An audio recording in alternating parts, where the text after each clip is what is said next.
officials survey the damage. Eric Hong is to the southwest along the Illinois River in Morris. But let's begin with Evelyn Holmes to the northwest along the Des Plaines River. Evelyn.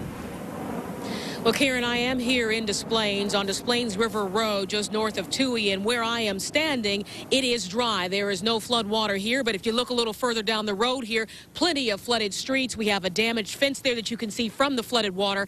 If you look a little further down, you see work crews. They've been here the majority of the day. They have been pumping water out since Thursday, all in an effort to take back what the river once claimed.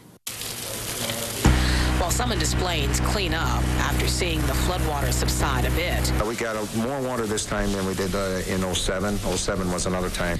Others in the northwestern suburb are still hoping sandbags will hold, as forecasters warn that more rain may be on the way. Flood warnings remain in effect for the Des Plaines River in several counties, as officials here declare the area a disaster. Tuesday, we're hoping that the river will be down enough that we can start cleaning up the streets. A lot of roads remain closed and hundreds of residents displaced in the village's first ward, which was hardest hit by last week's torrential rains and the record high river levels and flooding that followed. Many of my residents are dealing with a great deal, a lot of personal loss, the loss of their homes.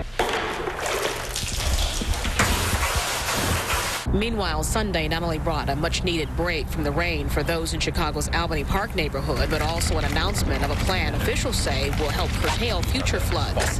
What was supposed to be a once-in-a-century occurrence has now happened twice in 5 years, which means we need to make the investments that are necessary here in the Albany Park area.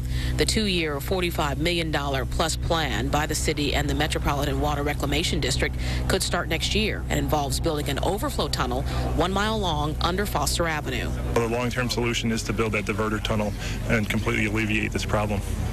The north branch of the Chicago River crested Friday at more than 8.5 feet, topping a record set in 2008, leaving the frustrated to say it's just too little, too late. They say they planned it out with the most experienced people, but I don't think so. If it's going over. Back here in Des Plaines, you see where work crews who have been here the majority of the day still continuing to pump water from an area that has and remains to be flooded. There are work crews down there. What they're doing is moving barrier walls around. They're trying to pump out sections literally back into the river.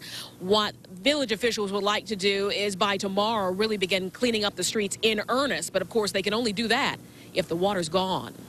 Reporting live from Des Plaines, Evelyn Holmes, ABC 7 News. Karen, back to you. All right, waiting for that water to recede. Thanks, Evelyn.